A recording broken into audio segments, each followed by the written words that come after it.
It takes us back to the era of structural adjustment programs. It takes us back to the 1980s because the people who were in charge back then are in charge today. It is our position that in the long history of budget making in this country, never has a regime tasked our people to sacrifice so much by way of taxes for so little by way of gains. We have refused to sit back and watch as Kenyans are being harassed to fix cash crunch caused by economic mismanagement, wasteful spending, corruption, and skewed and incompetent hiring into critical public positions. We reject this backward march. We reject the finance bill in total.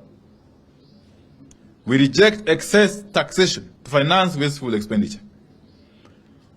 On reorganization of leadership, it is our hope that the media fraternity and Kenyans at large recall that at our last meeting, we recognized the resolutions of our affiliate party, Jubilee, reached at the party's special National Delegates Convention, including the change of leadership. We said those changes must be taken as final and must be respected and enforced by the Office of the Registrar of Political Parties.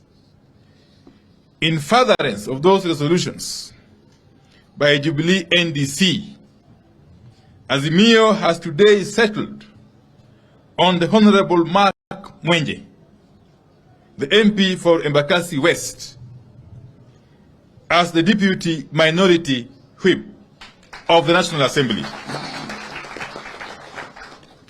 Honorable Mwenje will be taking up the position that was left vacant upon the removal of the Honorable Sabina Chege about a month ago.